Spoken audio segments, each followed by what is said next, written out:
Господь, мы благодарим Тебя вообще за всякие нужды, которые есть в зале у Твоих детей. Я прошу Тебя, Господь, Твоим объятием прикоснись к каждой глубокой нужде, каждой сердечной призыву, каждому зову души, каждого человека. Господь, Твоим чудом и посещением удали и убери, Господь, всякие тяжести, всякие обстоятельства, и пускай меняются к лучшему. Прямо сейчас во имя Иисуса.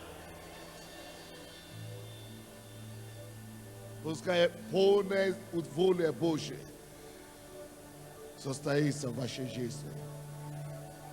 Во славу Бога Отца. Именем Иисуса Христа. И весь народ Божий сказал: Аминь.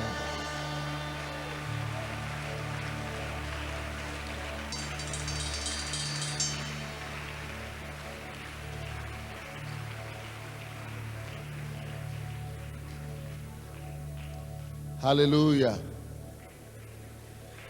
Вы можете присесть. Спасибо за прославление. Вы можете присесть. У нас какой месяц? Какой месяц? А? У кого календарь есть дома? Вы не помните, какой месяц у нас? Апрель.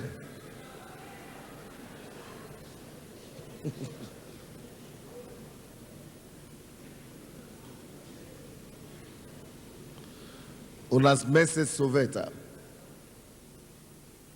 Поэтому мы будем смотреть сегодня, что такое совет. Я проповедую на теме Дух совета.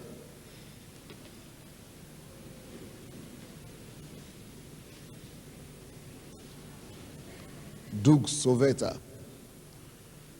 Кого не было на служении вчера, я хочу сказать, что вчера у нас был огромный праздник здесь. Огромный праздник. У нас был огромный праздник здесь, в церкви вчера. И это праздник не только моя победа, и не только праздник для меня, но это праздник для всех нас, верующих и молящих христиане, особенно те, которые молятся и переживают за пастора. Я думаю, что все мы относимся к такому категорию людей. Что я хочу сказать? Это свидетельство также не просто чудо для пастора, это свидетельство для утверждения всех веры, что как бы плохо не было дела, как бы сложна не были обстоятельства, как бы противные не были враги, все возможно Богу.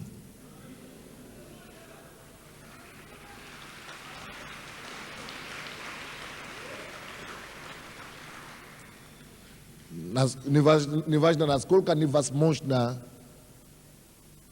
любое дело, но когда мы с Богом, все возможно Богу. Когда 3 года тому назад меня лишили визу, мы молились, и ничего не произошло. А потом они пошли дальше. Мой паспорт, который я дал для визы, для продления визы, вообще потерялся как бы. Мой паспорт, нигерийский паспорт, национальный паспорт. Они сказали, никто не знает, куда она пропала. То есть я вообще был, потому что я отказался уехать, и паспорт исчез. Я вообще не мог двигаться. Но вы знаете, вера есть уверенность в невидимом и осуществление ожидаемого. Я продолжал проповедовать, ко мне приходили милиции домой, ловили на улицу, церковь приходили милиции. za mной была установлена слежка. СБУ выходила на меня, давай будем сотрудничать, и тогда у тебя не будет проблем, мы будем тебя защищать. Я сказал, когда вас не будет, я еще буду здесь.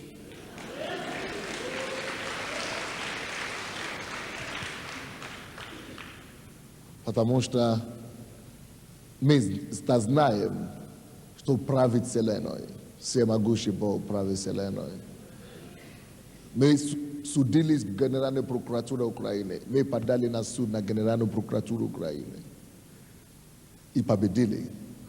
Мы судились с Кабинетом министров Украины и победили. Комитет по делам религии. 22 судебных дел у нас было.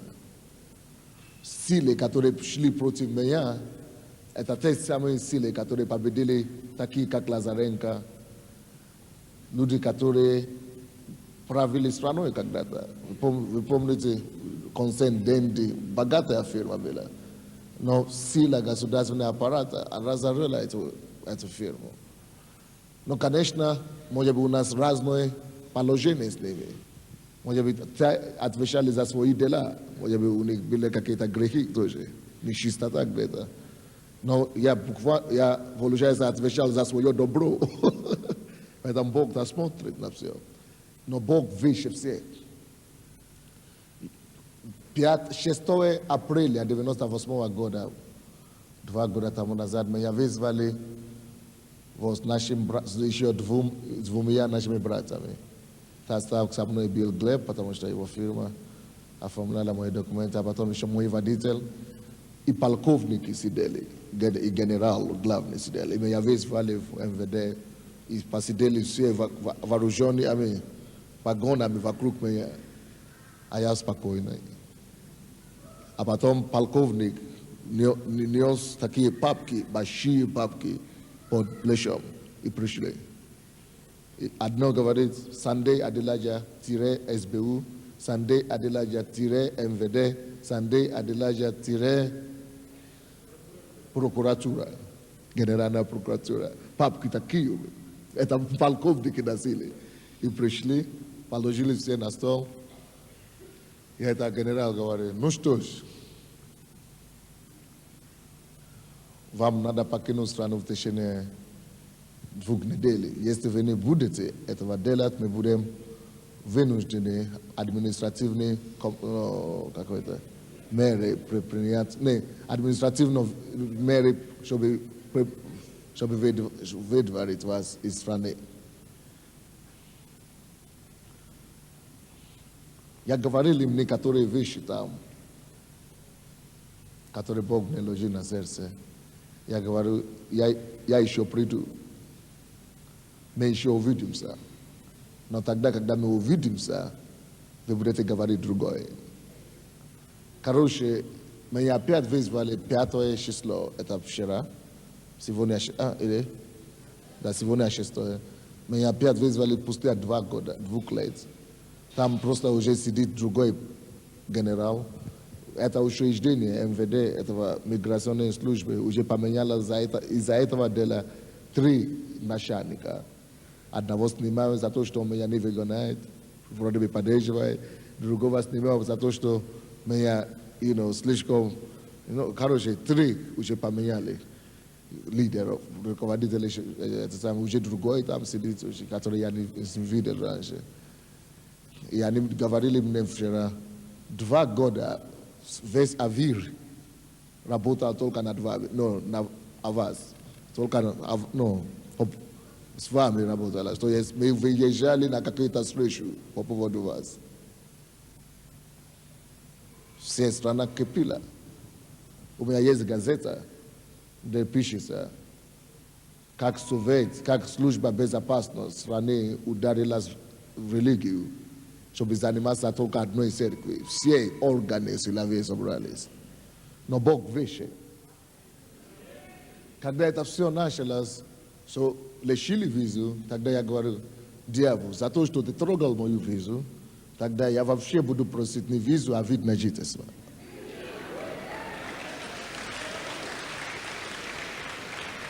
Хотя, если бы это была воля Божья, я был готов уехать. Я уже был готов, но я знал, что Бог хочет явить славу. Это не была воля Божья, потому что было еще то, что Он нам говорил делать, которое мы еще не делали. Мы еще много чего Бог говорил нам делать, которое мы вообще еще не приблизились делать при исполнении. И видно, что это не воля Божья, я продолжаю делать то, что я просто делал, свое дело. Но что случилось? 6 апреля 98 говорили уехать в течение 2 недель, а 5 апреля 2000 года мне выдали документ другой о постоянном месте жительства на Украине.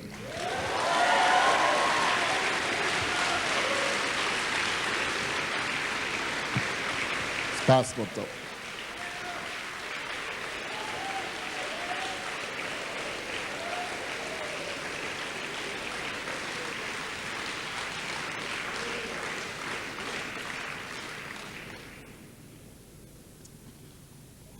Я приехал, они мне говорили, заходите. Я зашел. И говорили, мы благодарим вас за то, что вы вели себя так достойно во все эти испытания. Мне благодаря. Вы показали нам образец примерного гражданина, что вы очень высоко себя держали. Я говорю, хорошо, спасибо. Я тоже говорю, может быть, я приду поблагодарить вас еще раз. Они говорят, нет, единственное, что мы просим, скажите 2 слова Всевышнему о нас.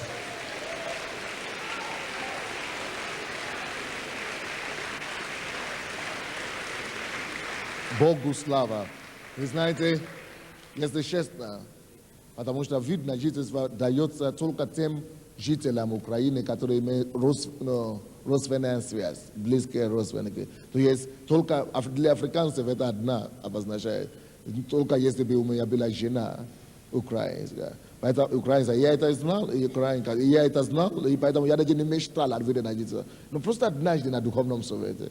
Я говорю, но раз уже так, если наглед в духе, то,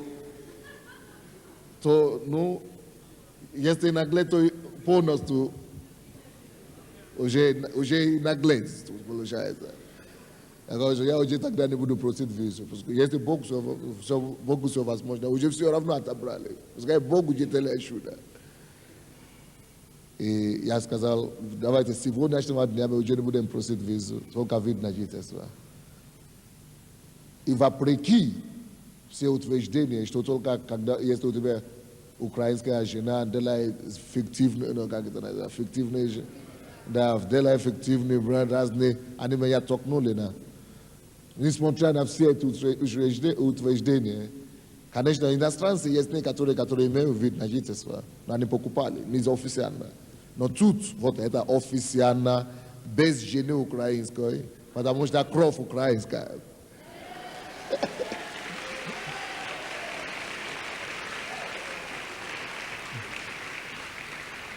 Кровь небесная, это значит, включая украинская.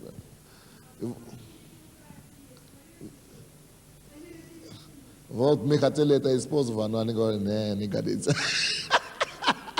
Но Бог использовал свое. Бог все равно пути нашел. Я не знаю, что они нашли в законе. Но факт. Постоянное метажительство.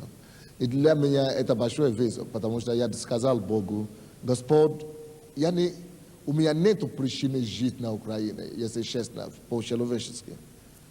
Я мог бы построить такую же церковь в Америке, на Западе, в Африке, в конце концов. То есть нет причин, только послушание тебе, только послушание Богу. Я ему сказал, Господь, реши этот вопрос. Вы знаете, написано в Евреях, всякое дело решается клятвой. Если вы решаете какое-то дело, которое не решается, уже все, против всякого решения, то есть ни в коем случае никак не получается. То Библия говорит, что когда мы входим в завет с Богом, вот как делал Иаков, говорит, если ты сохранишь меня в чужой стране, приведешь меня обратно, я клянусь тебе, что я буду тебе всегда давать какой-то шанс всего то, что я имею, ну и так далее, и так далее. Мадам Анна говорила, у меня нет ребенка, если ты дашь мне, клянусь Господу, это ребенок я дам тебе навсегда. Масса места писания в Библии. Даже сам Бог говорит, что я клянусь не выше себя, потому что я не могу клянуться выше себя, я клянусь собою, что то, что я сказал, я буду делать. То есть, если вы хотите, может быть, нам открыть вам это место писания на всякий случай. Евреям, 6 глава.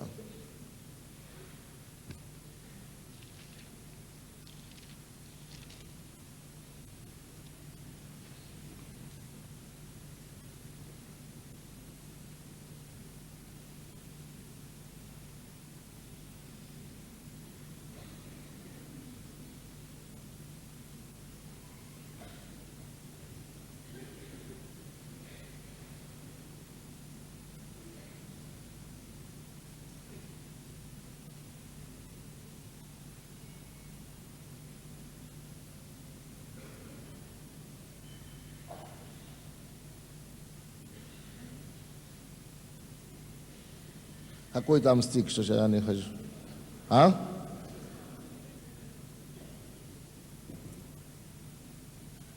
Да, 16 стих.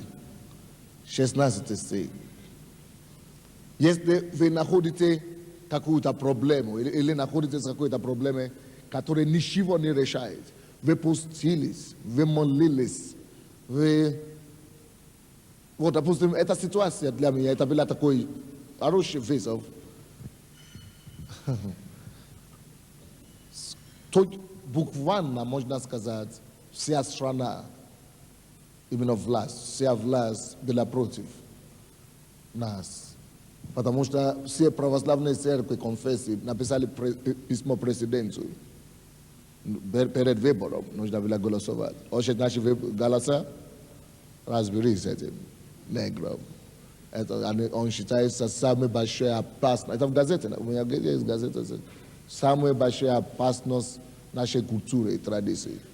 И не только нашей религии, но уже культура, получается, уже традиции. Самая большая опасность.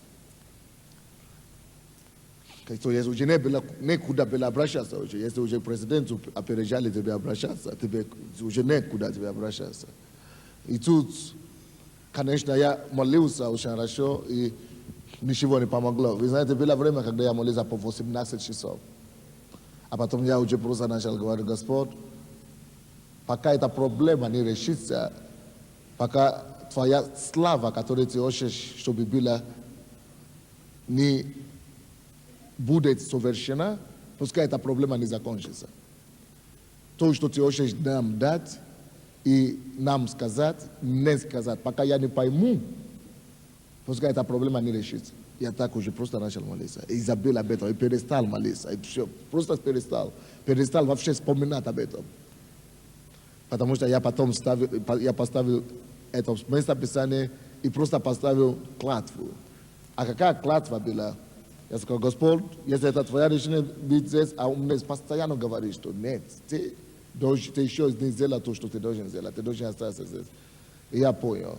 И, друзья, я сказал ему, если ты это решишь, я тебе даю слово, что эта церковь слова веры, только слова веры, пока я буду здесь на Украине жить, приведет минимум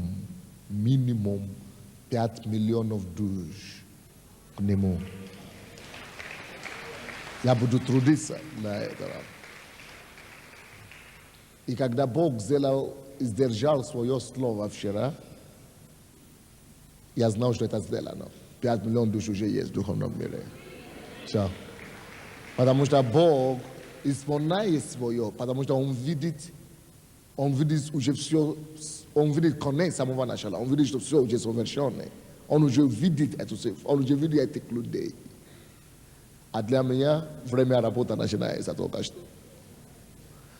não posso muito mas também está pensando este tu vas este tacar problema que tu devemos exatamente daí me postili sorogne é da problema nele chilas este aqui problema está aqui situação que tu deves vas não é certo que você apostila sorogne tu pomni devemos as sermão de vos mom e когда не шиво не помогает Библия говорит 16 стихе 6 глава люди клянутся вещим то есть Богом с Богом клянутся. И клятва в удостоверение, в точности, в убежденности. То есть удостоверение, это уже удостоверение. В удостоверение, клятва в удостоверение оканчивает всякий спор. Клятва оканчивает его всякий спор. Всякий спор, всякий нету проблема, который может не слушаться клятвы. Да, не преклониться. То есть нету такого дела. Всякий спор решается. Дух Святой сейчас мне говорит, что есть женщина, которая имеет серьезную, тяжелой формы женская болезнь. Очень ужасная ситуация, состояние. Положите, пожалуйста, руку на себе. Вам даже не надо делать клятвы. Но если вы сделаете клятвы, это в удостоверение уже будет вам конкретно. Все. Это то же самое, что вам уже дали свидетельство. Все. Если ты войдешь в клятву, это свидетельство Божье с неба. Это сертификат, это диплом, что заканчивается всякий спор. Это то, что ставит конец любой спор. Любое дело, клятва, просто ставит все точки. Всякий спор прекращается. Небо, просто все. Для неба это точка в этом деле. Для дьявола, дьявол уступает далеко. Поэтому такие клятвы, это не такие клятвы, которые нужно просто быстренько спешить. Надо подумать хорошо. Надо собраться, сидеть, что я могу дать в обед. Жизнь даю, что угодно. И Господь только это делает. И все. Это тоже, если как только что вы спросите насилие, это, вы знаете, что Бог уже слышит. Все. Это то же самое, что вы удостоверение уже получили, что все это дело решено. Господь, я молюсь за эти сестры, которые проблемы по-женски. Я проклинаю эту болезнь. Я постановляю исцеление вам. Будьте исцелены и здоровыми. Сейчас во имя Иисуса. Короче, я вошел в клятву с Богом. И моя клятва была такая, очень тяжелая клятва. Но я уже, Бог мне положил это на сердце. До того, как я дал эту клятву, я уже знал, Бог уже нам дал молитву, чтобы привести 5 миллионов. Но, это Божье желание, если Он даст. Но когда я уже дал клятву, то я знал, что теперь никуда не уступлю уже. Все, я уже связан этим. И Бог связан, решил мой вопрос. Клятва связывает обоих сторон. И Бог, я свидетельствую вам сейчас, что Бог держит свое слово. Вот у меня в руках документ. Вид на жительство на Украине для пастора Сандея. Дьявол, наверное, с ума зайдет, когда он сейчас слушает. Некоторые люди тоже вместе с ним с ума зайдут.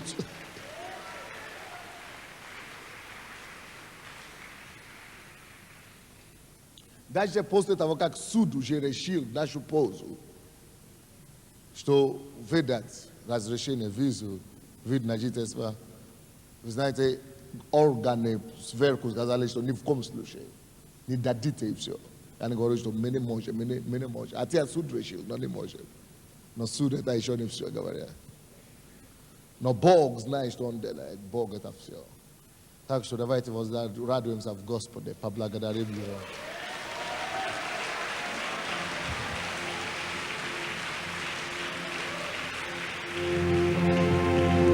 Аллилуйя.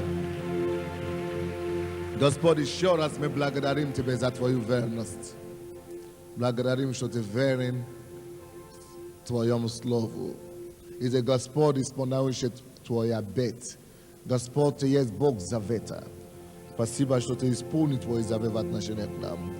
Что ты уже помогает нам исполнить завет на 5 миллионов. Тебе слава и хвала во имя Иисуса Христа. Аминь. Кто из вас знает, что то, что касается пастора, касается всей церкви? Поэтому мы работаем и трудимся, чтобы Украина была спасена. Это наше общее желание. Вы знаете, мы это сделаем. Мы сделаем. Не экономисты спасут Украину, не политики, мы духовно приведем эту страну к Богу, и Господь восстановит и экономику, и политику. И поэтому Бог даст нам такую чудесную систему и мудрость, а система 12. Нужно, чтобы каждый сделал свою часть. Нужно, чтобы каждый сделал свою часть. Если каждый сделает свою часть, тогда общее видение будет исполнено. Но если одни пашут, а другие говорят, ну это не касается, тогда вам придется слушать кассету проповедь позавчера, который во вторник вечером, который была у пастора Стива. Как он там назвал его? Сене, кто вы, Сене или Рабе, или что-то такое. То есть, это просто о том, что мы не понимаем. Друзья, Бог доверяет нам такое большое дело. Молиться и привести страну к Нему. Мы можем это делать. Если вы в своем работе, или на своей работе, или в своем подъезде, просто начните собрать людей и читать им Библию, или свидетельствовать им то, что Бог делает здесь, свидетельствовать о том, что мы видим с вами, или брать темы здесь, просто читать с ними, люди нуждаются в Иисусе. Мы имеем их ответ, мы имеем ответ для их нужды. Мы знаем, что им нужно. Давайте просто нарушим свой комфорт чуть-чуть ради других. И тот, кто готов потерять свою жизнь ради других, сохранить ее, написано. А тот, кто боится потерять свою жизнь ради Господа, именно этот и теряет эту жизнь. Поэтому давайте не будем стараться сосредоточиться только на себе. Давайте начнем жить для других также, чтобы общими усилиями мы сделали нашу страну лучше. Я не знаю, Бог может меня направить в другую страну завтра. Но это же, вы будете здесь жить, ваши дети, наверное, скорее всего, будут в этой стране жить. Поэтому давайте спасем ее, чтобы нашим детям не было, чтобы нам не бояться за наши детей, что они выйдут на улицу завтра. Чтобы нам не бояться за наши девушки, что их изнасилуют. Чтобы нам не бояться за наши ребята, что они пойдут в банду. Чтобы мы не боялись за наркомании и наркотиков. Давайте, потому что с одного, кто-то говорит, ну что я могу делать? Ну хорошо, я спасу одного. Разве это какая-то разница есть? Да, большая разница. Народ состоит с одного, с личности, с каждого человека. Поэтому Бог ставит вас там, где вы живете, где вы работаете, чтобы вы могли быть светом для этих людей, с кем вы живете. Чтобы через вас они могли получить спасение. Мы имеем цель, чтобы до конца этого месяца, апреля, чтобы каждый человек в нашей церкви имел свою группу домашнюю, с кем он делит слово, кому он рассказывает о Боге. Даже если они не приходят в церковь, пускай они приходят, не надо тащить людей в церковь. Пускай люди, самое главное, помочь им и привести их в покаяние. Пускай у них дома, но собраться с ними каждую неделю хотя бы. Каждую неделю. Я ходил к нашей сестре в гости одной, и я был у нее, и вы знаете, я просто проходил, и бабушки, пожилые бабушки, они меня узнали, оказывается. Я просто прошел далеко, и они извините, здравствуйте. Они не вспомнили, как меня зовут. Они говорят, а я смотрел, они говорят, ну, извините, положите руку нам на голову. То есть, оказывается, у нас больше членов по Киеву, по телевизору, через телевидение, чем у нас в церкви на самом деле. Люди, которые знают, они говорят, спасибо, что вы выпускаете такие передачи по телевизору. Спасибо, что вы приходите к нам домой. Спасибо, мы так любим вас. Спасибо, мы молились с вами покаяние. Мы приняли Иисуса. Мы исцеляемся по дому, но мы не можем ездить к вам там далеко. Пожалуйста, положите руку. Я положил руку, они целуют руку и ногу и так далее. Я говорю, а если я пошлю кого-то, вы не можете к нам идти в церковь, а я пошлю кого-то в этом доме, живут из нашей церкви. Они будут ходить к вам и учить вас. О, пожалуйста, мы не знали, что здесь живут. Видите, в этом же доме живут из нашей церкви. Они ищут, как общаться с нами. И они даже не знают. Люди ждут истину. Давайте пойдем. Давайте будем собирать их там. Вы скажете, но я же хочу иметь 12, которые потом смогут набрать свои 12. Это же наше видение, да. Но отца бы даже этих пожилых и такие, если мы даже будем заботиться об этих, вы знаете, Бог вам даст, кроме них, еще здоровых, нормальных, молодых, которые смогут набирать свои 12. Бог увидит, что вы заботитесь о немощных и даст вам крепкие, которые продолжат вашу линейку, чтобы набрать свои тоже. А эти люди, потом Бог исцелит их, Бог поднимет их, и они начнут сами ходить в церковь. Вы верите в это? Я знаю, что это вообще потрясающая система, как можно за короткое время просто привести эту страну к Иисусу. Аллилуйя. Господь, время пришло нам слушать Твое Слово. Проговори нам сегодня во имя Иисуса Христа. Аминь.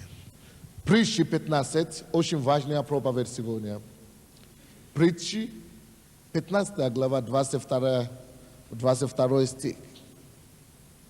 Притчи 15, 22 стих. Я проповедую сегодня на теме Дух Совета. Слово «совет» очень распространенное слово, очень знакомое слово. Советоваться, совет. Советский Союз, Совет народных депутатов и так далее. Совет. Мы в общем-то знаем, что по-русски совет это обозначает получить помощь, консультацию, советоваться, получил подсказку. Правильно, да? Совет это хорошая вещь, но оно намного глубже, чем советоваться просто с кем-то. О, Господь, я молюсь за те, которые принесли свои пожертвования сегодня. И те, которые взяли, Господь, благослови их. Освети их дела. Помоги, чтобы эти деньги пошли на благое дело, на спасение душ. Расшири пределы твоих детей. Те, которые посчитают тебя десятиной и пожертвованием, Господь, ты сказал, ты открой для них окна небесные. Чтобы изобилие пришло к ним. Господь, пускай Твое изобилие посетит всех. Молюсь об этом во имя Иисуса. Аминь. Слово «совет» намного шире, чем то, что мы знали. Особенно Дух Совета намного сильнее и мощнее в Библии. Целый месяц я буду проповедовать о важности Совета и о Духе Совета. Притчи 15:22. Давайте прочтем. Без Совета предприятия расстроятся, а при множестве советников они состоятся. Давайте мы все считаем вместе. 1, 2, 3.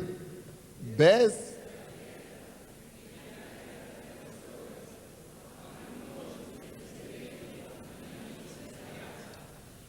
Библия здесь говорит нам, что без совета, совет это нужная вещь для жизни и для заседания. Вы спланируете заседать что-то, сотворить, создать, созидать что-то, тогда вам нужен совет. Определение. Давайте напишите, пожалуйста, определение Дух Совета. Дух Совета по определению. Напишите, пожалуйста. Дух Совета – это способность искать или разыскивать, искать необходимое знание, необходимое знание для исполнения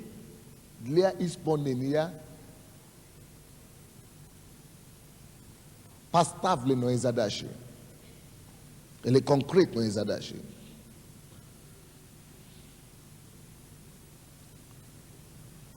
Дух Совета – это способность искать, исследовать, разыскивать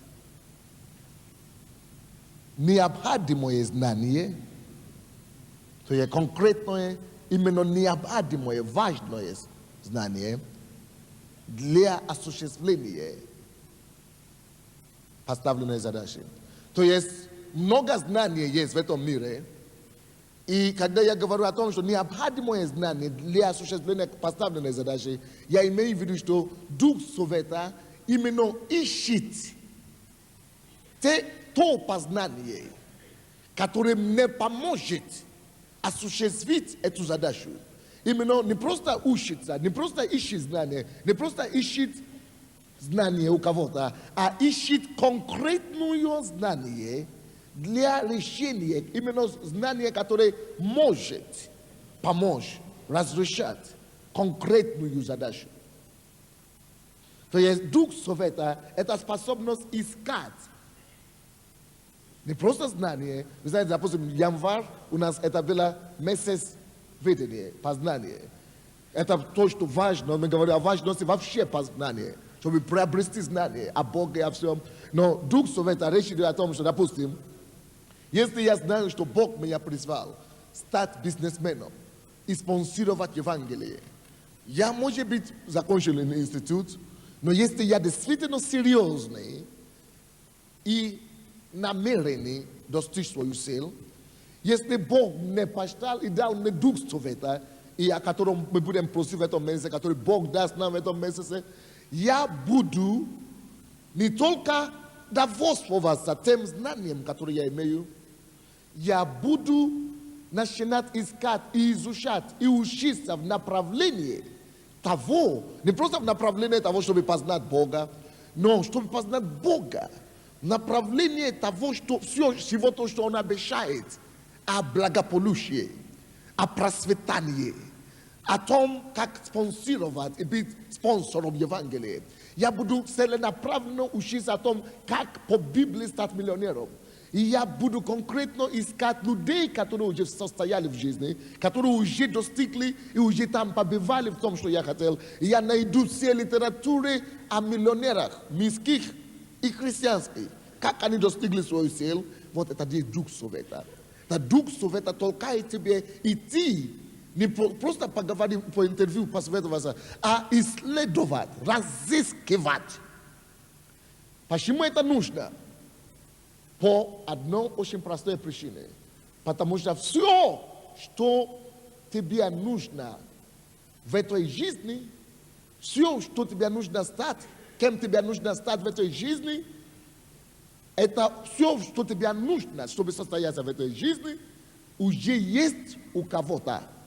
Все, в чем ты нуждаешься, уже есть у кого-то. Знание тебе, чего-то тебе не хватает.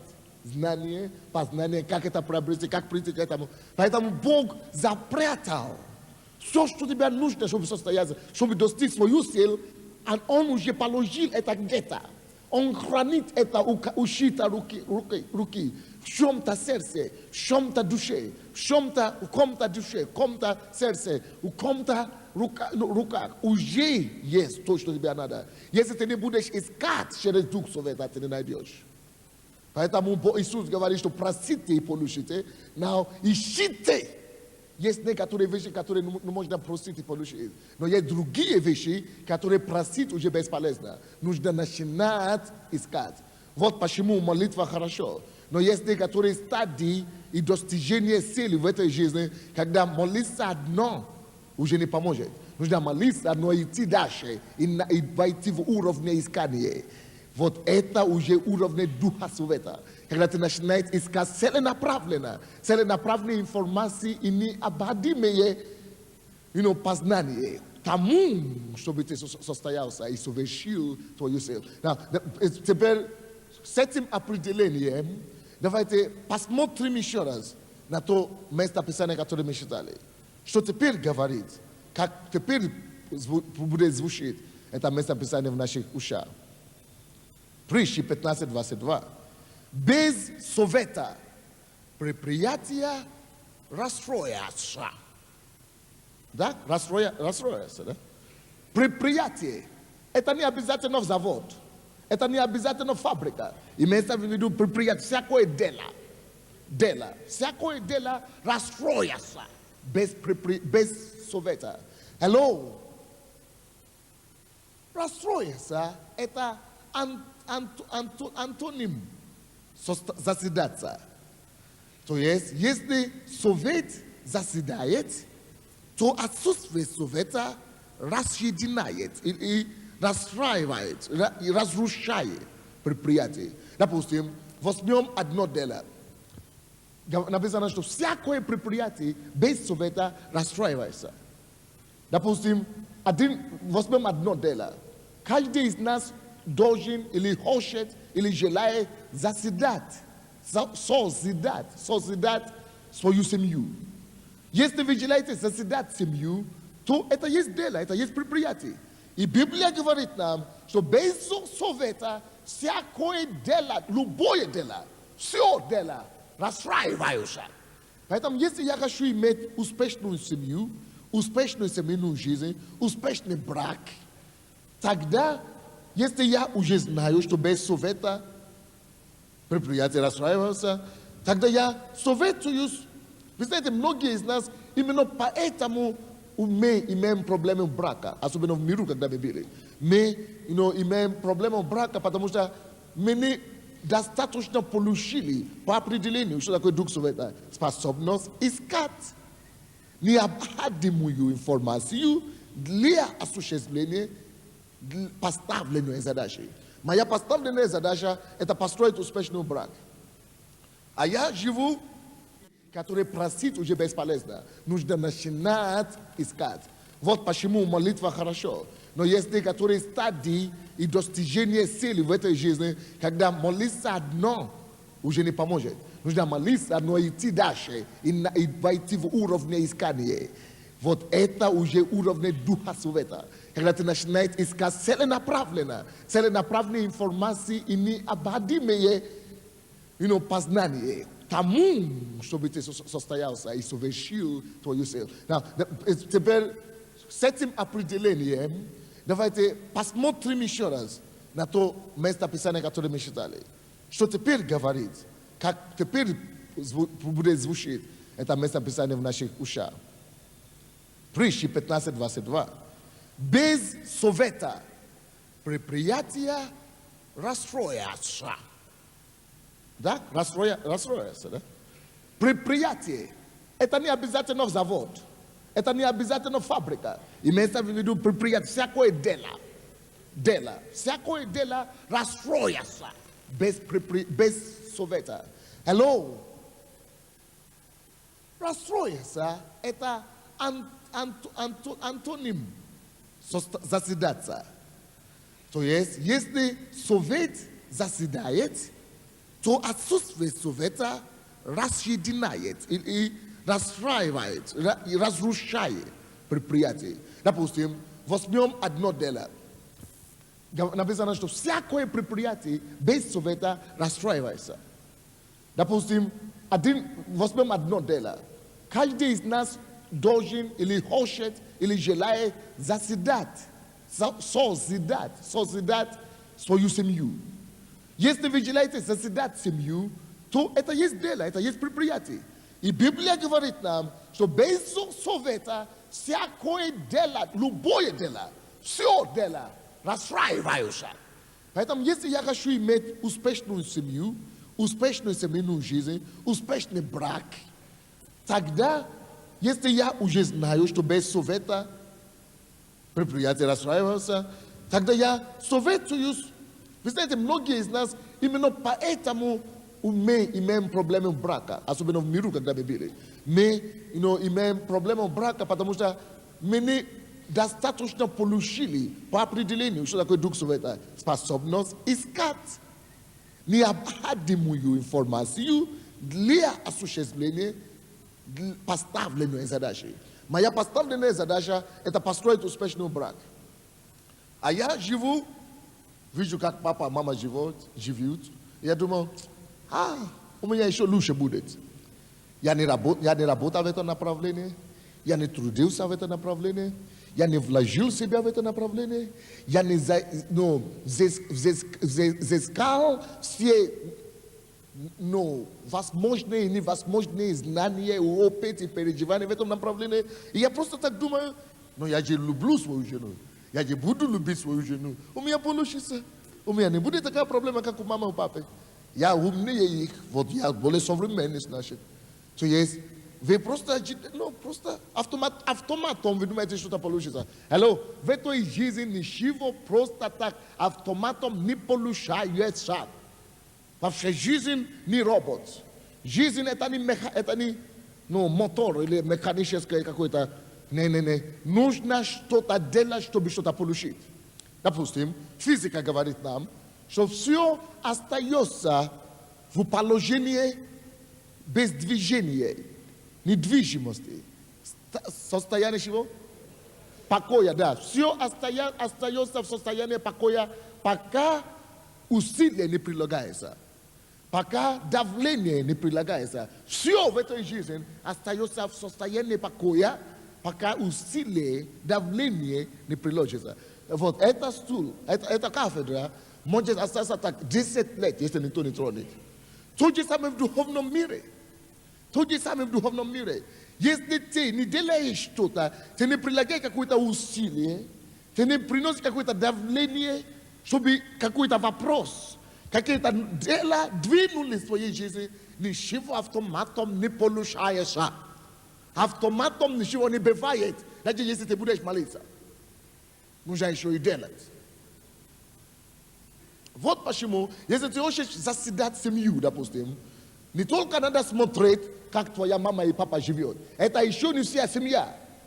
Надо найти источник семьи, понятие семьи. Откуда он вообще возник? Это как пример. Поэтому мы знаем, что Бог создал нас. Бог создал семью. Вы помните в Деянии апостолов, 2 глава, Бытие, 2 глава, 18 стих, написано, нехорошо человеку быть одному. И Бог поэтому создал специальную жену для Адама, который был один до того, потому что нехорошо человеку быть одному. Поэтому мы знаем, что если я тоже хочу создать семью, я должен найти источник, откуда вообще это понятие появилось. Это у Бога, это у Библии. Хорошо, значит, я должен подойти к Богу, спросить у Него, как Он планировал, как Он рассчитывал, какие инструкции, какие у Него впечатления или предположения, или как бы инструкции в отношении брака. И что Он говорит, какие Его советы, чтобы иметь успешный брак. Если это Он создал брак, если Он сформировал семью, то Он должен знать, как оно работает.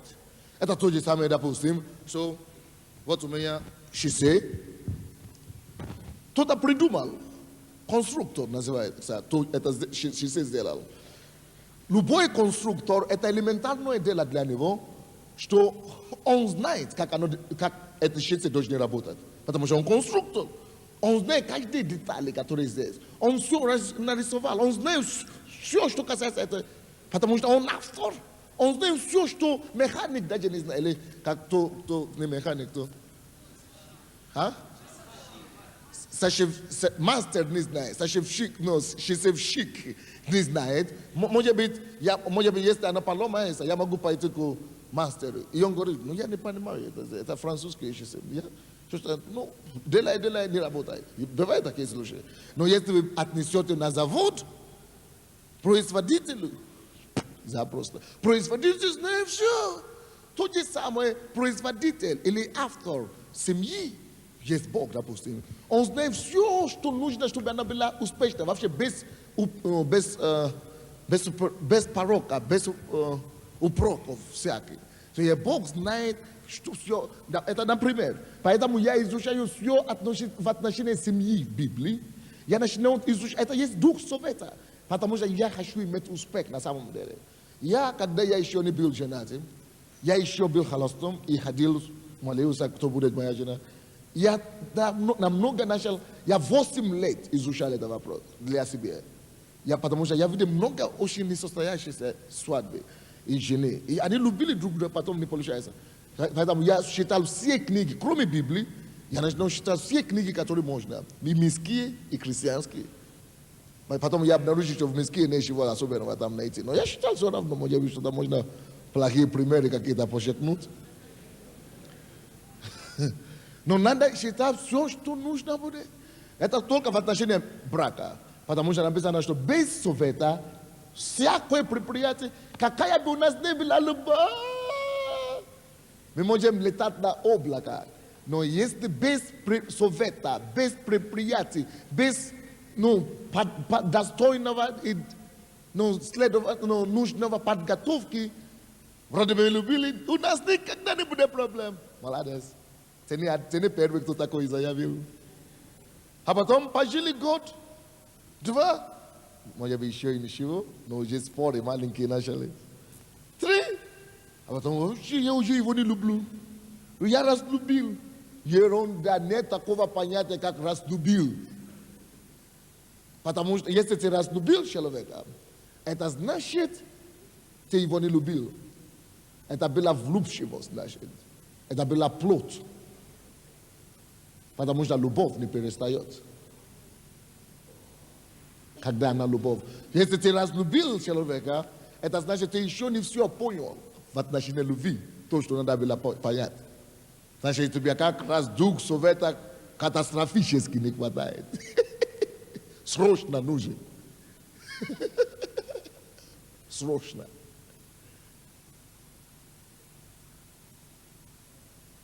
Вообще-то люди, которые говорят, что они уже все знают, в основном это доказательство, что они еще вообще ничего не поняли. О чем речь? Речь идет о том, что если мы хотим достичь успех, не только в семье, семья это ладно, допустим, бизнесе, допустим, учебе, кто хочет стать врачом, кто говорит, я хочу стать врачом, хирургом, и пошел, и учится на 3 и на 4, может быть, ты хирургом не станешь когда-то, но ты будешь плохим хирургом, или вообще ты не станешь. Если ты хочешь стать хирургом, ты не будешь полагаться только на то знание, которое тебе дают в институте. Ты начинаешь еще дополнительно изучать. Настоящий человек, у кого есть Дух Совета, когда он на 2-м курсе медицинского университета, уже заканчивает программы 5-го курса или 4-го курса. Потому что у него есть Дух Совета, и он очень достиг поставленной задачи. Что такое Дух Совета? Это способность исследовать, искать, разыскивать необходимое знание для осуществления или исполнения поставленной задачи. Проблема с людьми не в том, что они тупые, но проблема в них в том, что они не приобретают необходимое знание. Никто не рожден попрошайкой. Никто не рожден неудачником. И никто не рожден гений тоже. Если гений родится и не будет изучать, не будет учиться, не будет набирать информации, он никакой гений не станет. Он станет колхозным алкоголиком. Деревянным алкоголиком. То, что делает гений, это учеба. Допустим, когда я был мальчиком и ходил в школу, у нас есть такие классы, или в потопе 30 студентов, или 35. И есть, кроме того, что ставится оценку, 5, 3 там еще кому, Но еще группировка идет потом. Эти все 35 студентов группируются по оценкам. Кто получил все пятерку без вообще минуса. На первом месте, а потом второй, а потом третий, а потом до последнего 35. Из 35 я всегда радовался, что мне не нужно быть первым или вторым или третьим, потому что приз получаю только первый, второй или третий. А я, зачем мне там быть гений? Зачем никому не нужно быть гений? Я буду только до 10, десятку. Поэтому я говорю, вот эти, которые получают пятерку, первый, второй, третий, пускай они дерутся между собой, они же родились гении, они уже не живут, ничего не интересует, они только работают, только считают, потому что они гении. А мне не нужно быть гений. Если я десятку попаду, значит, я тоже нормальный, значит. И никогда не делал домашнее задание, никогда не считал дома после школы, одно делал. Перед экзаменом, а я за 3 дня считал. И насколько мало людей, то действительно ищут знания, что я попадаю в десятку. Потому что масса людей, как я. А те, которые стараются и считали, и изучали что-то, они попадали первый, второй, получили приз. Я говорю, зачем мне приз? Я же не гений, пускай они гений. Это гений, они так родились умные. Я всегда так думаю, что кто рождается умный. Ерунда. Это работа делает умным. Дух Святой. Но потом, когда я покаялся, пришел к Богу, я обнаружил, что написано в Библии, что Бог сделает нас первым, а не последним. Это значит, в любом отрасли жизни верующие должны стать самыми лучшими. Я говорю, Боже мой, не понял. И написано, 2 закон, 28 глава, 13 стих. 2 закон, в 28-13. Первый говорит, что будет головой, а не хвостом. Серьезно? Я говорю, это еще меня чуть-чуть задумало, что надо работать. А потом я еще другое место нашел. 118 псалом, 97 стиха по 101 стихи. Там написано, Бог сделает вас верующим, если вы будете сохранить заповеди мои и так далее. Бог сделает вас умнее ваших учителей. И такое возможно. Все. Это меня взорвалось. Это меня все. Я говорю, все. Началось. Все. Значит, у меня теперь просто нет объяснения. Нет, потому что если Бог уже говорит, а я верующий, значит, я отношусь к этой категории. Я уже поверил, говорю, что я буду учиться, я буду работать. И вы знаете, как будто Бог услышал мое слово и хотел испытывать меня. Вы знаете, что Бог сделал? Я писал, стипендию, я должен получить стипендию от государства. И я написал заявление, пошлите меня учиться в Америку или в Англии. А потом третий, я поставил Советский Союз. Просто по инстинкту. Кто-то поставил Советский Союз третий. Вы знаете, потому что Англия и Америка это англоязычные, англоговорящие. А я говорил на английском здесь. Поэтому без проблем я. Но когда получилось, я покаялся до того, как ответ пришел. Когда ответ пришел, я видел, что это Советский Союз. Сначала в Америку, а потом я молился, а потом второй пришел. Я понял, что я должен учиться. Короче, Бог меня сюда привел, Советский Союз. И вы знаете, на каком нужно было учиться? Нужно было учиться на русском, еще с какими студентами? Русскими студентами. Теперь попробуй не учиться. Я, конечно, уже думал, что, точно, конечно, по-человечески, я уже знаю точно, что у меня не получится ничего. Чтобы быть первым, еще и знать лучше учителей. Но я начал учиться. Каждый день после школы я проводил 6 часов в библиотеке. Я не знал когда-нибудь, что Бог будет использовать вот это все на свою пользу No, ya nikakidana hizo ya budu propavednikom. Daje yesi ya budu propavednikom no ni tolka ni tutu. Izushale tifsi literatura si del boshins for vreme de katori ya pravadi biblioteca ni to ya ni tom ya ushil sho de buta ko serious ne. Eta pila na bota na slavaria. Slavaria beraz de. Sho biatia be payan, sho preparava tel casal uto da Alexia. Non riuscivo a pregadilos.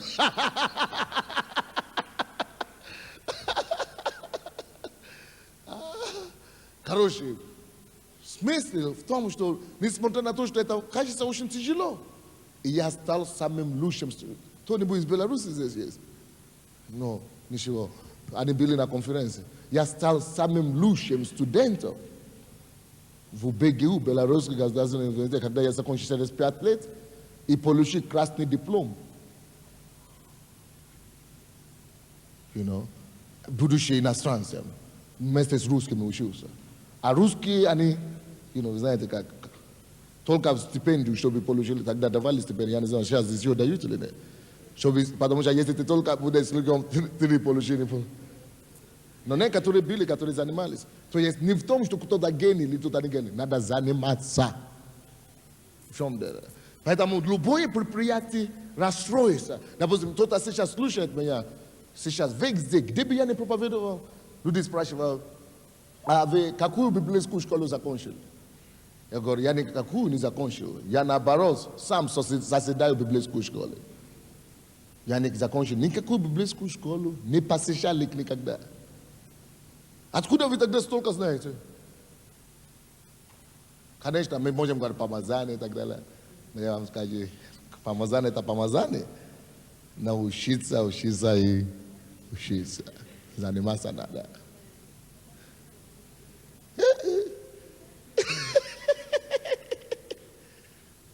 Без совета предприятия, любое дело расстраивается. Без совета, без сознательное устремление на приобретение нужное, необходимое знание для определенной работы или для поставленной задачи, никакое видение не может состояться. Видение не состоится без духа совета. Ты можешь иметь видение, что я хочу стать врачом, я хочу стать учителем, я хочу стать миллионером, я хочу стать... Но если ты не будешь и выпустить, использовать духа совета, чтобы искать необходимое знание, необходимое познание, это всего лишь мечта, дорогой. Это останется все на бумаге. А потом, когда тебе станет 80 лет, я когда-то мечтал стать миллионером, а я с пенсионером стал.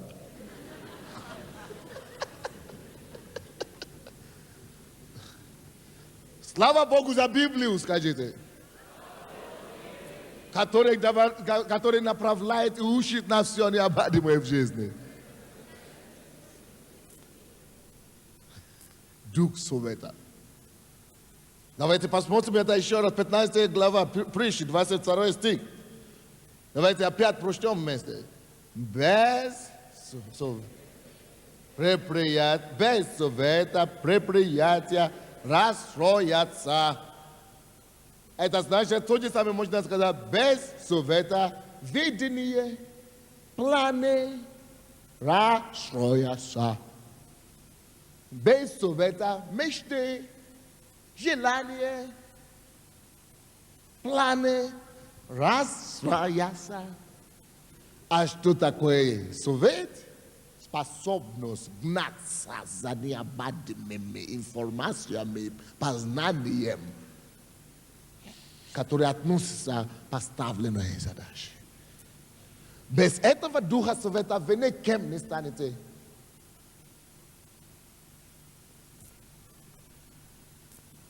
А при множестве советников они, вот эти предприятия, состоятся. Разве это не класс? Вот почему мы ходим на проповеди. Чтобы слушать все, чтобы слушать, получить новые слова, новые познания, новые советы, новые... Кто из вас знает, что самый лучший совет, они у кого? У Бога, потому что Он знает все предметы, Он знает все позиции жизненные. Biblia, во сами ludzie sowietnego. Ja wam Isus Chrystus, daje sam Isus, sowietował sam. Daje sam Isus Chrystus, u niveau bileta duch sowieta, on jest kal sowiety. No do tego, jak ja pokażę to, posмотрите притчи также, 20 главу. 20 глава притчи, 18 стих. 20-18. Предприятия, то есть дела разные, цели, задачи, предприятия получают твердость через совершение. Получают твердость. У многим из нас удалось что-то начать. Многим из нас удалось что-то начинать в жизни, правда? Или у кого-то из нас что-то уже в руках есть. Алло, кто-то говорит, сейчас тяжелое время на Украине. Экономика, кризис, банкротство. Предприятия закрываются. Алло. Дайте мне, я вам скажу что-то, особенно бизнесменам. Слушайте. По статистике мирового опыта, время кризиса или экономического кризиса, время банкротства, экономической трудности в стране, это есть самое лучшее время зарабатывать и состояться, приобрести состояние. Это самое лучшее время состояться. Так что если вы ждете стабильную экономику, вот почему легче стать миллионером на Украине, чем в Америке. Или вы не знали это? Вы думаете, я попаду в Америку, стану миллионером быстро? Сиди там. Если ты не состоишься на Украине, дважды ты там не состоишься. Вот, Валерий Александрович, ты жив в Америке. Легче стать миллионером и состояться вообще при кризисном экономике. Когда кризис, но послушайте вторую часть, это истина. Но также при кризисном экономике также правда, что именно при кризисе, банкротстве, экономика, тяжелая экономика, люди чаще всего и больше всего теряют состояние. То есть при кризисе, в кризисном экономике, люди больше всего теряют и обнищаются. Но именно при таком экономике люди больше всего обогащаются. Теперь, какая разница между тем и другим? Это зависит от тебя. У одного дух совета есть, а у других ждут, чтобы что-то изменилось к лучшему. Ждут, когда лучшие времена придут. Помните, все остается в состоянии покоя, если мы не будем делать соответственное движение и давление. Дух совета сделает вас преуспевающим, когда народ весь беднее. Дух совета поднимет вас, когда все опускаются. Это дух совета. Написано здесь, что всякое предприятие утверждается при совете. 18 стих. Предприятия получают твердость через советов, через совещание. А по совещанию веди войну твою. То есть многие из нас, экономика, тем хуже экономика, тем больше мы верующие должны работать. Тем больше мы должны верить, тем больше мы должны искать любые способы. Дух совета – это то, что тебя толкает на то, чтобы найти разные источники, другие источники. Давайте я найду еще, добавлюсь еще к моему познанию. Я еще поищу больше знания, больше возможностей. Что еще можно делать? Какие еще окна где-то есть, какие еще знания где-то есть, какие-то еще советы где-то есть, какие-то еще идеи где-то лежат, может быть. То есть благодаря Духу Совету вы можете обогащаться, когда люди обнищаются. Благодаря Духу Совету вы идете и работаете 2 раза, 5 раз, 10 раз больше. Когда тяжело, чем ждать, когда станет легче. Никогда не станет легче. Это вы решаете. Вот Дух Совет. Ну, это экономика так. Это вообще-то экономика. Все теперь вообще-то никто не продает ничего. Вообще-то все упадок. Вот. Ты так говоришь, ты так веришь, поэтому ты так и получается у тебя. Но если искать волю Божию, если искать пути Божьи, если искать в этом же бизнесе твоем же направлении, начинать исследовать, искать новые познания в других странах, по интернету, другие возможности, вы увидите, что огромные источники откроются вам. Предприятия утверждаются через совершение. Что такое утверждаются? Уже есть здание, уже есть предприятие, уже есть дело у вас. Алло? Это дело, это предприятие, это бизнес, это цель, это задача у вас. Либо она каждым днем, именно с каждым днем, либо это предприятие ваше расслабливается, ослабевает больше и больше каждым днем, либо она укрепляется больше каждым днем. И это не зависит только от маркетинга, от опросов, от экономики. Может быть, ждешь, приходишь на работу и просто ждешь. Когда-то станет лучше, экономика лучше. Сегодня ветер хороший. Ты как ветер, который экономика, обстоятельства решают свою судьбу, туда, колебаете, туда. Нет, можно лучше жить, можно самому решить, что ваше дело будет идти вперед каждым днем. Вы знаете как? Каждым днем, каждый день приобрести новое, свежее познание, направление развития вашего видения, направление развития вашей силы, направление развития вашего предприятия. Именно свежие, каждый день новые идеи, каждый день новые знания, каждый день новое познание у Бога или от Бога, в рынке, направление, то есть у ваших конкурентов или где-то в университете или где угодно, откуда угодно. То есть тем больше вы увеличиваетесь познание вашего дела, написано предприятия утверждаются. Поэтому не важно, что происходит в экономике. Если умножается совета, утверждаются предприятия. Но если совет не умножается, предприятие каждым днем расслабливается. То есть не ждите, просто слушай. Как получается. Вы можете укреплять свою позицию. Там, чем вы занимаетесь, там, где вы работаете, там, где вы трудитесь, там, где вы служите, там, где вы, я не знаю, чем вы занимаетесь, вы можете укреплять вашу позицию каждым днем. Каждым днем. Это от вас зависит, не от начальника. Это от вас зависит, не от начальника, друзья. Это от вас зависит, не от начальника. Вы можете через совершение, совершение, или как? Совершение.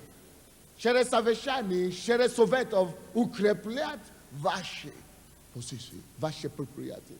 Через совершение, через советов укреплять ваши позиции, укреплять ваши позиции. Каждым днем, даже если экономика идет вниз. Это Слово Божье. Я проповедую вам не экономику, но я проповедую вам Слово Божье. Но Слово Божье включает в себя и экономику, и все, что угодно, что хочешь.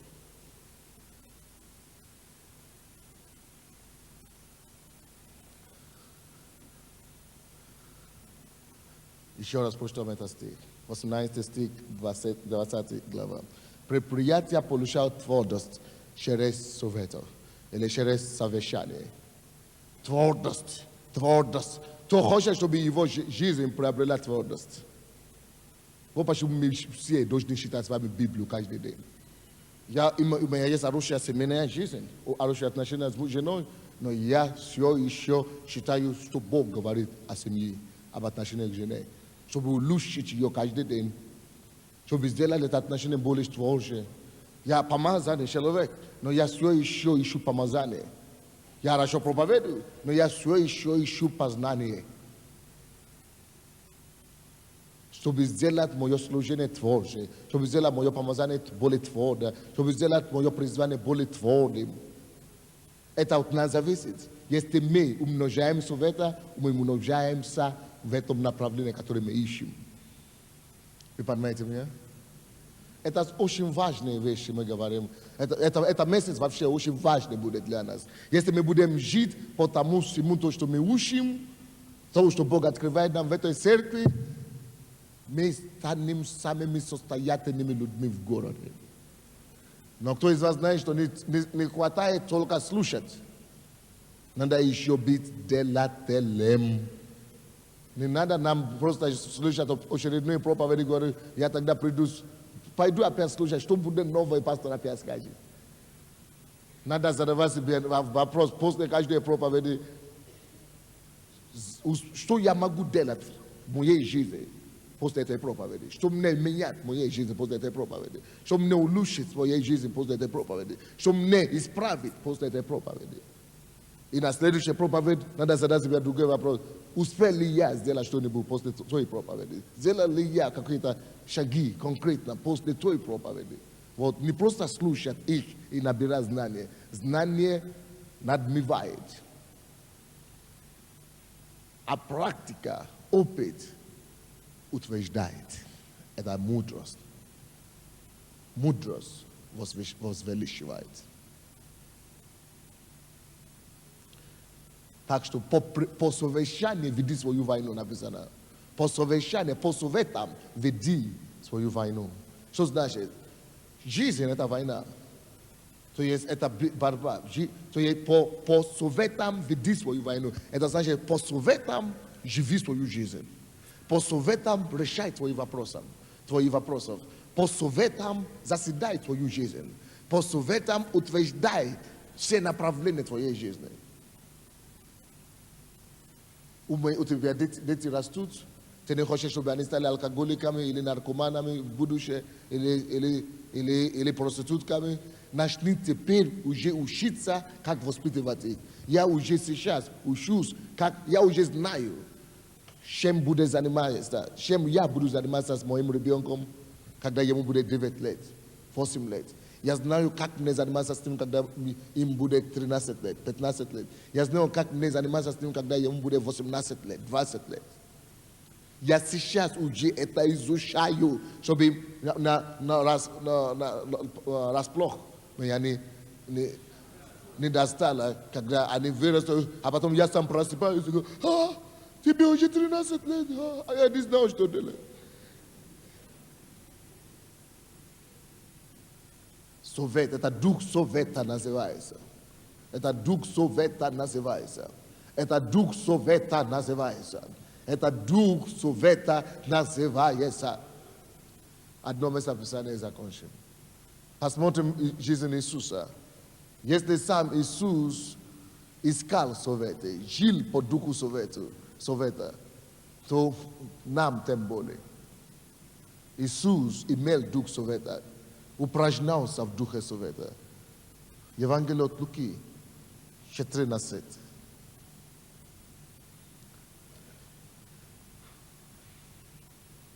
Вы понимаете вообще, о чем речь, а?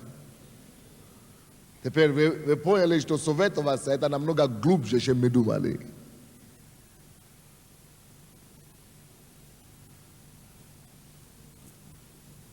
От Луки 14, 28.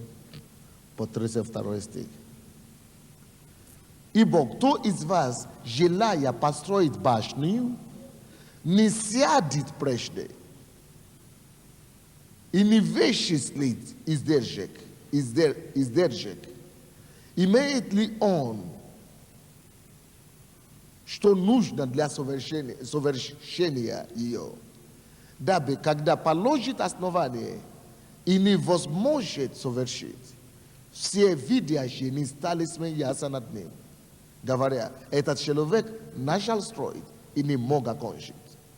Или какой царь, идя на войну против другого царя, не сядет и не посоветуется прежде, силен ли он 10 тысячами противостать идущему на него 20 тысячами. Иначе, пока тот еще далеко, он пошлет к нему посольство, просить о мире. Так, всякий из вас, кто не... по 32 стих. Иисус здесь говорит нам, что если кто из нас есть царь и хочет, до того, кто из нас хочет построить башню, Иисус говорит, нормальную вещь делать. Башня, это значит не только не башня, возьмите что угодно. Вы хотите построить предприятие, жизнь свою, бизнес, или служение хотите построить, или семью, важно, не важно что. Иисус дает принцип здесь. Если вы хотите что-нибудь построить, Иисус сначала, вы знаете, что Он говорит нам сначала делать? Даже не молиться. А сидеть. Он говорит, кто из вас хочет, желая построить башню, прежде всего напишите, что нужно делать. Совет начинается с тем, чтобы сидеть. Кто из вас не сядет, прежде первое. Совет начинается с того, чтобы сидеть.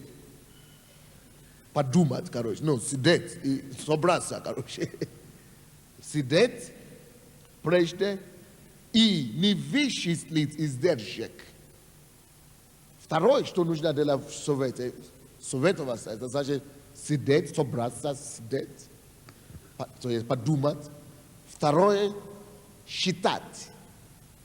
Многие из нас, особенно как верующие, мы думаем, быть верующим, это значит только молиться. Я верю, не надо умом пользоваться, не надо голову, вообще надо уже голову выбросить, ум уже надо вообще под ногами потоптать, не нужен. Надо только молиться, аллилуйя, вера, я верю. А как ты планируешь это делать? Нет, я сказал, Бог сказал, я верю, аминь. Да. Вот так не получается. Поэтому ничего не получается. Вот почему у нас это 12, система 12. Молиться о том, что Бог 5 миллионов проведет. Хорошо, конечно. Без молитвы ничего не делается. Но без дела определенных тоже ничего не получается. Так что надо сидеть. И он говорит, что вычислить. Надо высчитать. Любое дело надо высчитать. Высчитать. То есть планировать. Высчитать, планировать. Calculate. Как это по-русски может быть? Calculировать. То есть переставлять аргументов за и против.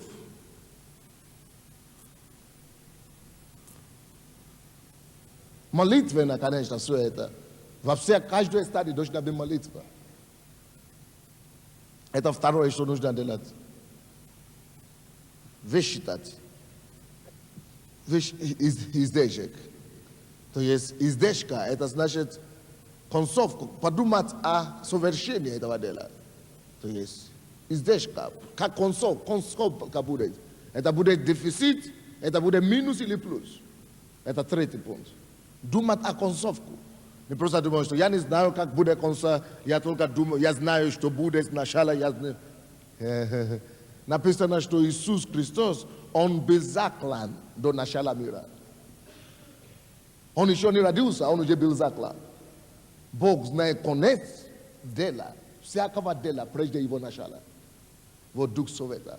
Дух Совета начинает тебя думать, чтобы знать, какой будет конец. Вы не знаете, молитесь, что Бог открывал вам.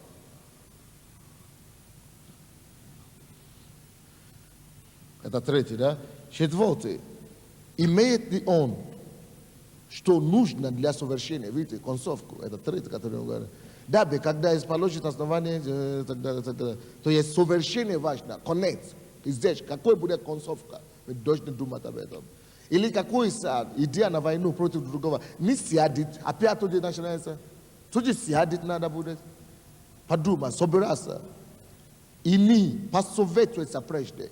Видите, четвертое, напишите, посоветоваться. Это значит собирать информацию. От всех возможных источников. Собирать информацию из книг, из Библии. Посоветоваться, собирать информацию от людей. По интернету, по учебникам. Как, откуда идти учиться в университет. Я разговаривал с одним из моих водителем. Они не так обрадовались. Они сказали, мы думаем поступить в университет. Они оба водители. Они планируют, мы думаем поступить в университет, а потом начинать свой бизнес. То есть после того, как мы начали проповедовать об этом, они уже не хотят быть водителем всю жизнь. Класс.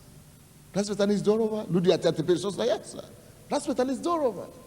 А я говорю, что у вас нет, а какой университет? Мы выяснили, что можно работать и учиться заочно. И платить какие-то маленькие суммы. Я говорю, если они пойдут, даже если он не будет денег, найдется кто-то заплатит. Либо я заплачу, либо я позабочусь об этом. Не только о них, вообще-то Бог позаботится об этом. И о вас тоже.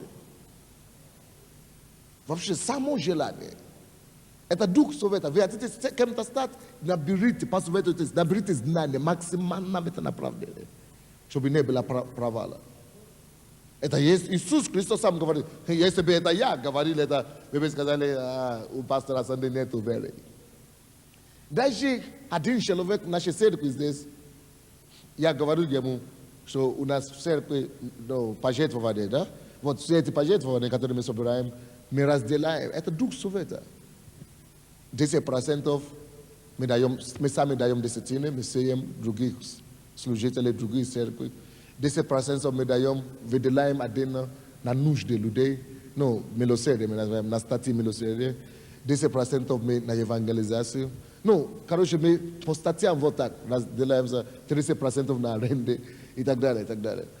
И когда я говорил одному человеку, который помогает церковь, который бизнесмен вообще-то, а он говорит, пастор, зачем надо накоплять деньги на помощь людей и так далее? Надо все спасать, надо все использовать, а потом Бог даст.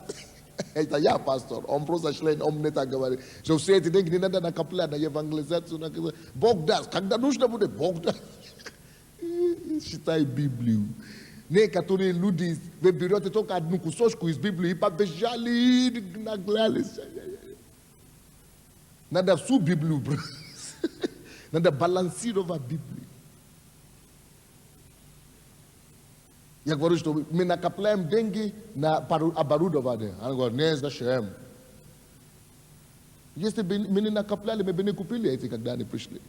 Если бы мы не накопляли деньги на строительство, бизнесмены дали нам деньги, но у нас уже было $30 000 свои, 40 000, которые мы вложили на покупку этих стульев. Если бы не было накоплено, мы бы не купили. Иисус говорит, надо сидеть. И здесь кидать подумать. Это вера, здравая вера. Не просто гнаться и говорить, что я все. Если у вашей семьи нету хотя бы по одному гривню, как называется, накопление, тогда вы не верующие. Вы должны все высчитать. Десятина, пожертвование, семья, которые вы будете сеять либо в жизни других людей, или какие-то служения, а потом на семью, хотя бы по копейке, а потом на какие-то позадневные нужды, а потом на всякие случаи, а потом на избережение еще должна. Вот то, что Иисус говорит. При совершении веди свою войну. Кто-то говорит, но я же этого не делал, Бог всегда мне обеспечивает. Это потому, что Он тебя жалеет. Если Он тебя пока обеспечивает, это потому, что Он тебя жалеет. non dal тебе голову, чтобы использовать, они чтобы спрятать под костюмом. Вы здесь?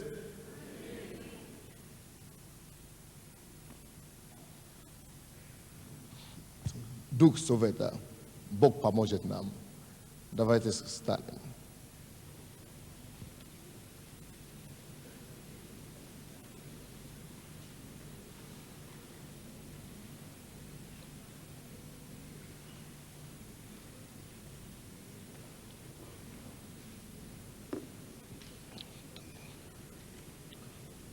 Кто думает, что он что-нибудь понял сегодня? А я говорю, вы ничего не поняли. Вам надо взять кассету и переслушивать заново. Потому что мы будем молиться сейчас. Давайте поднимем наши руки к Богу, закроем наши глаза. Подумай о своей жизни, подумайте о своей жизни. Подумайте о тех предприятиях, о тех проектах, о тех планах, которые Бог тебе дал. Есть ли у тебя Дух Совета в отношении их или нет? Добавляешь ли ты Дух Совета во всех твоих предприятиях, во все свои повседневные дела? Есть ли Дух Совета или нет? Поговорите с Богом и спросите у Него: Господь, я нуждаюсь в этом Совете. Я каюсь, что я не жил, и я не двигался в этом Духе Совета Божьем. Я прошу Тебя, прости меня. Прости, Господь, что я все брал по Духу только. Я хочу начинать использовать голову, которую Ты мне дал. Помолитесь Господу. Потому что написано, что всякое предприятие устрояется при множестве советов. Без совета любое предприятие расстроится.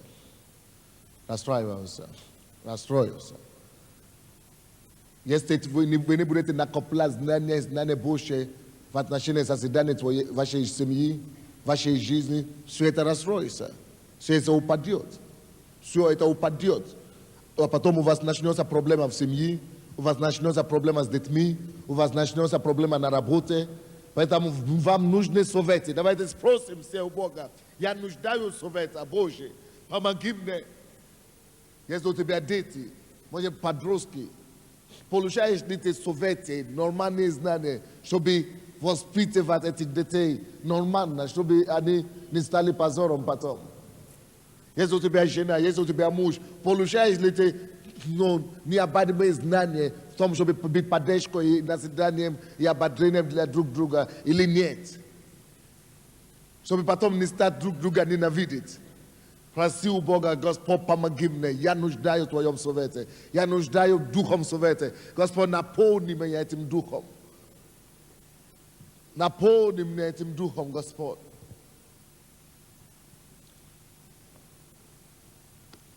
А если у тебя уже что-то есть, написано, что каждое предприятие укрепляется, утверждается только при множестве завещаний. Если вы хотите, чтобы укрепилась ваша жизнь, вам надо принимать Божье Слово, Божье Слово. Вы хотите, чтобы укрепилось ваши отношения, укрепилось ваша церковь, ваше служение, просите у Господа, чтобы Он дал вам Дух Совета, чтобы утверждаться, укрепляться в том, что Он уже дал вам. Может быть, вы хотите укрепляться в ваших финансах. У вас будут проблемы финансовые до тех пор, пока вы не будете гнать, изучать и получать знания, образование в том, как улучшить свое финансовое состояние. Из Слова Божьего, из других христианских литературы. Вы должны улучшать, вы должны вложить время, вложить себя, уделить внимание тому, чтобы развивать свою финансовую жизнь. Потому что расстраиваются все. Бог поэтому дает нам Библию, чтобы мы изучали, чтобы мы советовали с Ним. Он есть наш главный советник. Он есть наш главный советник. Он чудный советник, это его имя. Чудный советник. Он хочет дать нам советы. Он хочет дать нам советы. Он чудный советник. Давайте спросим у него. Написано: Jeśli tutaj ktoś pastoruje baśno, jeśli nie siadis na szala. Это первые условия. Собраться, сидеть, успокоиться. А потом начинать исчислять, считать, что это мне будет стоить, что мне нужно для этого. А потом думать о конечном итоге. Какой результат я хочу иметь, в конце концов. Как мне идти туда, какие пути меня доведут сюда.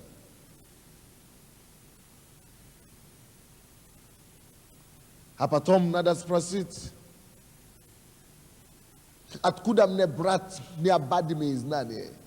Откуда мне улучшить багаж своего знания? Откуда мне обогащаться больше? Чтобы мое движение, чтобы мое предприятие могло двигаться вперед каждый день. Чтобы моя жизнь больше не зависела от экономики. Чтобы мой бизнес больше не зависело от инфляции. Чтобы мое дело больше не зависело от обстоятельств, от случайных вещей. Чтобы я мог двигаться вперед каждый день. Мы молимся.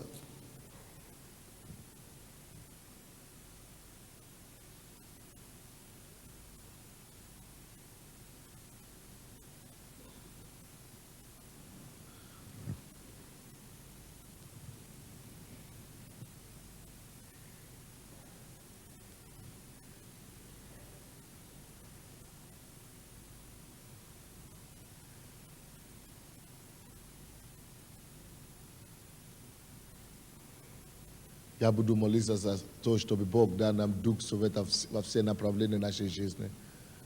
Но до того времени, пока все молятся, пожалуйста, продолжайте молиться все в зале. Я прошу всех, которые первый раз в нашей церкви сегодня, и вы еще не приняли Иисуса в сердце, поднимите, пожалуйста, ваши руки. Я хочу помолиться за вас. Или, может быть, не первый раз, но вы еще не приняли Иисуса. Помашите мне рукой. Помашите мне рукой все. Ради вас видеть, ради вас видеть, ради вас видеть, ради вас видеть, ради вас видеть, ради вас видеть. Машите вашей рукой дальше. Ради вас видеть, ради вас видеть, ради вас видеть. Вы поняли что-нибудь сегодня или нет? Присядьте, пожалуйста, на минутку все. А? Я хочу помолиться совершающую молитву для всех. Поэтому не спешите. Вам надо получить все благословения. Но я прошу тех, которые первый раз сегодня, встаньте, пожалуйста, и приходите сюда к нам вперед. Я буду молиться за вас, чтобы Бог дал вам возрождение. Это самое главное, что Бог может дать вам сегодняшний день. Все, кто первый раз, кто поднимает свою руку, пожалуйста, встаньте и приходите сюда ко мне. Только побыстрее, потому что кто опоздает, тот не успел. Сюда, вот, сюда. Группа порядка.